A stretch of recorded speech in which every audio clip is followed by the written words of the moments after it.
Hey guys, welcome to my channel. My name is ReadingBear and I hope you are ready for some more stories. And today, we'll take a look at some new malicious compliance content. If you enjoyed my content, please don't forget to subscribe to my channel and post some bear emojis in the comment.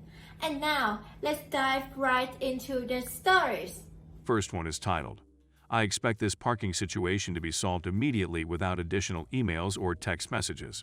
Okay, done. I am a building manager and I took over 2 residential apartment blocks. Part of my duties include assigning parking spots. Due to the incompetence and neglect of the previous management company, I inherited a parking lot which was a complete organizational disaster. Multiple tenants believing they had been assigned the same spot, tenants parking in spots but not paying, etc. And of course the parking map, which is supposed to be regularly updated, had not seen an update in almost 16 months. A situation arose where 2 tenants were fighting over the same parking spot. Instead of coming to management to resolve, they engaged in a nasty gram war which consisted of them leaving me notes on each other's car. Eventually this dispute spilled over and I was contacted by one of them. The conversation was simple but plain. I expressed understanding about their frustration and asked specific questions to help figure out who was originally assigned that parking spot. I explained how previous management failed to maintain order in the parking map and that I would cheerfully resolve the issue. Instead of replying to my simple questions, when were you assigned the spot? When did you sign your lease? They sent me an all-caps email which, in part, read, I do not have to answer any questions and I expect this parking situation to be resolved immediately with no more emails or text messages. Well, if they had just answered my questions, I could have resolved the situation. I suspected they were the original tenant assigned the spot, and it was indeed theirs. But since they would not answer questions and insisted on resolution immediately, I did what I could. I assigned the other tenant that spot, and I replied in order to resolve the issue without communication. You are now assigned spot number 6 to 4. If you continue to park in spot 3 to 5, you will be towed immediately as it is now assigned to a different tenant. I gave them the spot right next to the dumpsters. Now they can enjoy the stench of rotting garbage and a cloud of wasps every trip to the car, which is also 100 m further away from the doors. 2 days later, they approached me in person and apologized for their behavior. I said, no worries, I don't hold grudges. They asked if I could reassign them their old spot. No. Next one is titled, Am I the a-hole for blocking an Uber delivery driver? Pretty much. I live in San Francisco and one of the busiest street, Acapel Street in Hayes Valley, if anyone knows where that is. It has an uphill incline and I was returning from work, which means it's rush hour and the street is crowded with cars. I live in a house that has a driveway and when I pulled into park, to my surprise there was a car in the driveway. I had to park my car in the middle of a lane while people honked at me and started walking up to the car in my driveway. I started talking to the guy and told him he had to move out of the driveway because, first of all, it's my driveway and street parking is impossible on this street, and second of all, it's my driveway.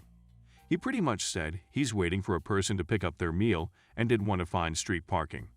He also told me he has a delivery like 2 street over after and is going to leave his car here till he's done. At this point, I was bewildered by his attitude and how he literally wouldn't leave. So I decided to just park in front of the driveway entrance and leave my car there.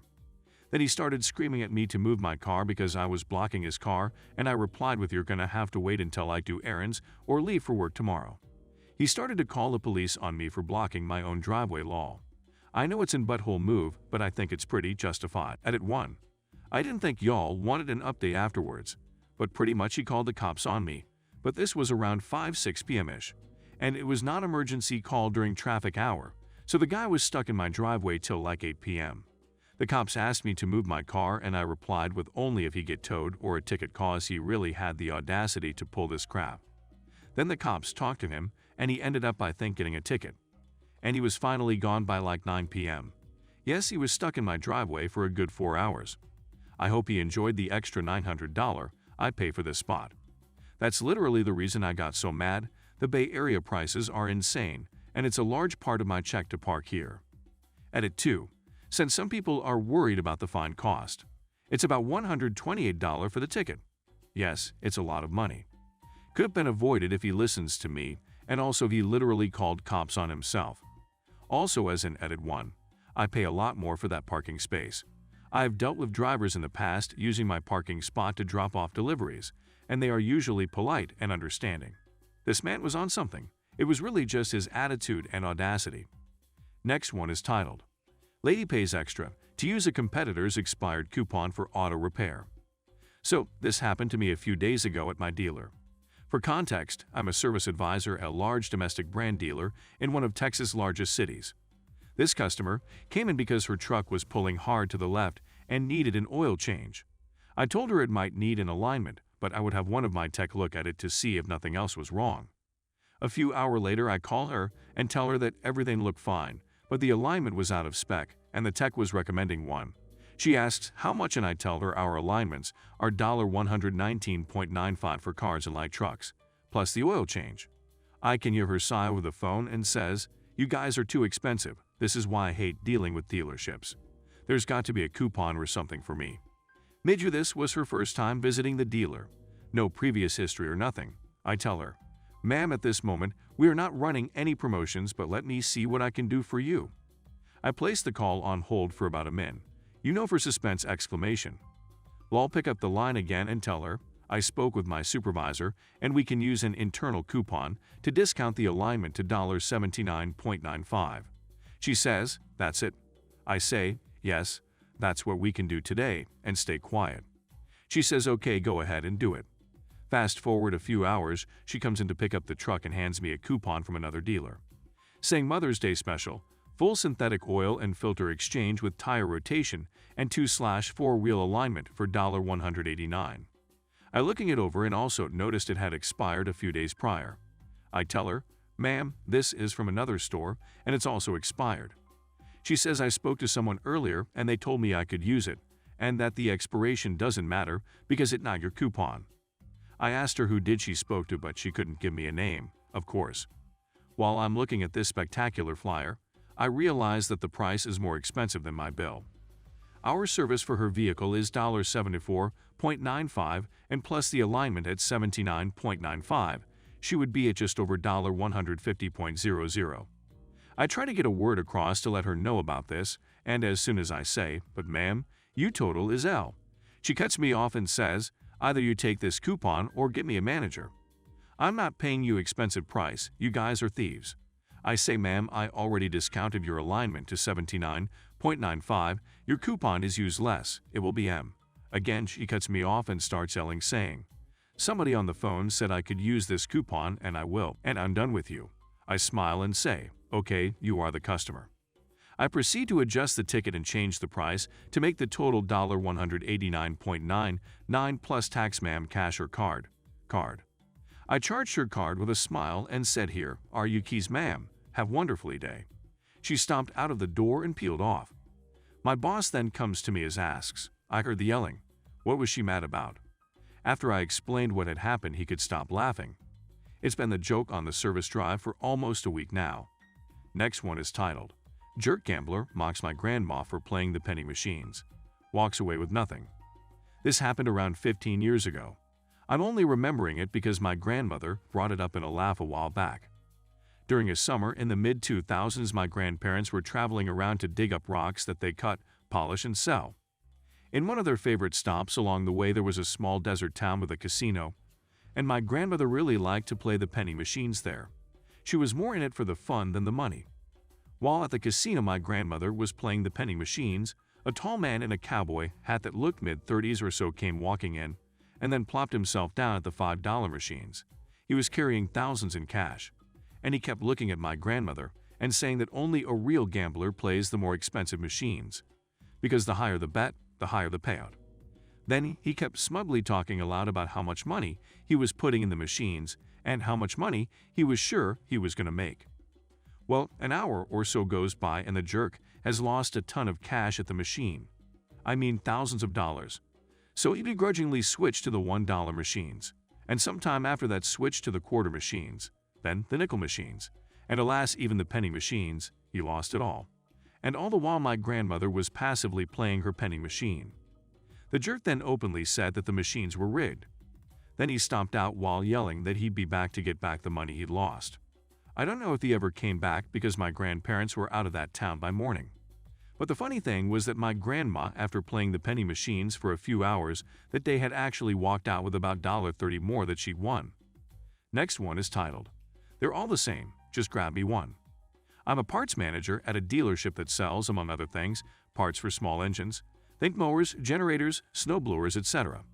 When customers come into the store looking for parts for small engines, we almost always need a model and serial number of the engine in order to look up the correct fiche to get them the correct part. 8/10 times the customer does not have this information, or they have the wrong information, i.e. the model of the mower, not the engine. Obviously, we'll try to help the customer to avoid them having to leave to get the info and then come back. We'll ask if they bought the equipment from us, or if it had been in for service, then the model might be in our system. Sometimes we're able to ask enough questions and get enough details to be able to make a good guess as to the part they need.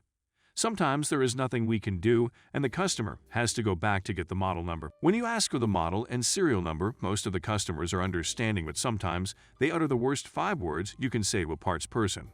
Why? They're all the same. That's what Phil decided to do.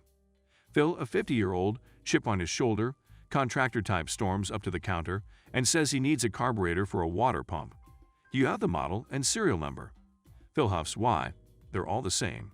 I start to reply, no, sir, they are not all. He then starts to raise his voice, just short of yelling, and tells me he needs a carburetor. They're all the same. The job he's on is shut down until he gets this equipment fixed. I ask if the equipment had been here before. It hadn't. I explain to him that they're not all the same. There are thousands of different carburetors, and that he'll have more downtime if we get him the wrong part. He's not having any of it. He turns beet red and finally breaks and yells at me. Just grab me a ducking carb, you got it. I tell him I'll be right back. I go into the parts room, to the very back corner where we keep old obsolete stock that's been there years, and I pick a very particular carburetor. This carburetor had been misordered a few years back. It fits one very particular engine, a very old engine, and because of that fact it was the most expensive small engine carburetor we had. Most carburetors for small engines run $25 to $125. This puppy retails for $299.99 and had been an eyesore on my inventory numbers for quite a while. I bring it out to the counter and tell him the price. He scoffs and hands me his card. I explain our return policy on fuel-related items. They cannot be returned if fuel touches them. He doesn't really pay attention, pays for it and leaves. 2 hours later, one of my coworkers grabs me from the back and says a customer is asking for the manager. I ask what's going on. Coworker explains that a customer is upset because he can't return a car because there's fuel in it. I smile because I know who it is. I go up to the counter and see it's Phil. This is the wrong carb. I need to return it. I'm sorry, Phil. I thought you said they were all the same. He turns beet red again and just says he wants to return it. I look at the packaging. It's torn open and there is dirt all over it, but most importantly, it reeks of old gas. Why you would connect the fuel line to a carb that won't fit is beyond me. I'm sorry, I can't accept this. It has fuel in it. I explained this when you purchased it. We go back and forth for a while, and he eventually accepts defeat and just asks to buy the correct carb. I ask for the model and serial number, and he still doesn't have it. He has to go and get it. He come back with the correct numbers. We sell him the correct carb. Last one is titled, "Berate my tech people in an attempt to be cheap. We start looking and find you violating customs law." I'll be as vague as possible to stay anonymous-ish, but suffice it to say that I work in a technical field in the life sciences. Months ago, I got a call from an unhappy customer who wanted to return a product because of appearance.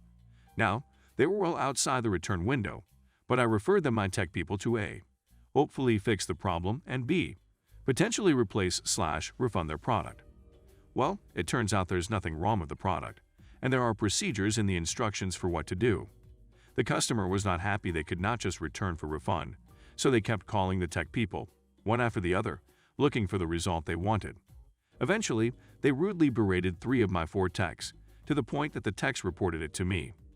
I informed the customer, in no uncertain terms, that the product was fine, usable, and not returnable. I offered to credit them the amount, which was honestly not deserved. They refused. It turns out that they were having trouble paying their corporate credit card and wanted to get refunded to that card. We do not do this, ever.